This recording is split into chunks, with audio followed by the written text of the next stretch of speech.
Pemirsa, di tengah mahalnya harga kebutuhan pangan, sekelompok ibu-ibu di wilayah Durensawit, Jakarta Timur memilih mandiri pangan lewat urban farming. Ya, memanfaatkan lahan terbatas untuk berkebun, kelompok wanita tani ini mampu dorong ketahanan pangan, bahkan meraup cuan ratusan juta rupiah per bulan.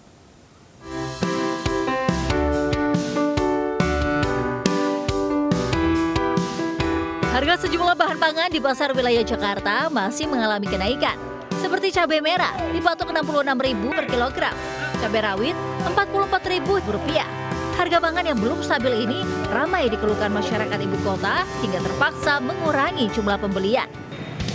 Namun di tengah jeritan mahalnya komoditi pangan, ibu-ibu yang tergabung dalam kelompok wanita tani Desyafa di Malakasari, Kecamatan Durensawit, Jakarta Timur, justru memilih mandiri pangan dengan melakukan urban farming. Di lahan penampungan sampah seluas 800 meter, ibu-ibu ini menanam beraneka sayuran. Untuk tanaman cabai, tomat, terong ditanam di polybag dan galon. Sementara aneka sayuran organik seperti kale, selada hingga seledri dibudidayakan di greenhouse menggunakan teknologi Internet of Things (IoT) untuk mengatur kelembapan, suhu, pemupukan, dan atur nutrisi. Setelah 1 bulan lebih, aneka sayuran ini bisa dipanen dan dikonsumsi sendiri. Berkat teknologi canggih, hasil panen naik 60% dari sebelumnya 50 kg menjadi 80 kg.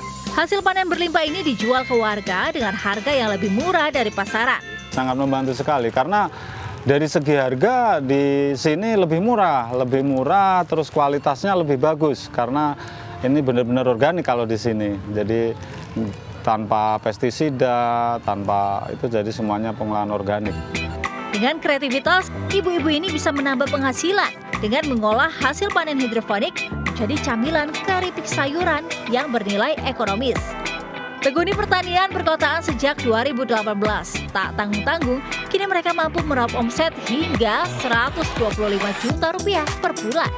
Lingkungan saya itu bisa mendapatkan pangan-pangan yang ada di sekitarnya. Disitulah kami memulai tempat-tempat lahan-lahan tidur, kami mulai menanam tanaman sayur, tanaman buah, terus termasuk tadi kita juga nanam cabai yang bisa mengambil hasil panen yang kami tanam, kemudian kami produksi kembali menjadi catering, bisa untuk produk-produk olahan kami, dan itu bisa mengurangi kos belanja kami. Hingga tahun 2023, ada 2.605 lokasi urban farming di Jakarta dengan total 26.050 pelaku urban farming. Sasaran lokasi urban farming dilakukan di lahan kosong, pekarangan dan gang sekolah, gedung perkantoran, RPTRA, tempat ibadah, serta rumah susun. Dengan target utama tahun 2030, pencapaian 30% ruang terbuka hijau produktif, peningkatan 30% produksi pertanian, peternakan, perikanan, termasuk olahan, sertifikasi 1.000 produk olahan pertanian. Di tengah keterbatasan ruang terbuka hijau, urban farming hadir sebagai solusi inovatif, tingkatkan ketahanan pangan, sekaligus oase hijau di tengah hiruk-pikuk kota. Nah, urban farming ternyata solusi cerdas nih bagi warga perkotaan untuk menghadapi kenaikan harga bahan pangan.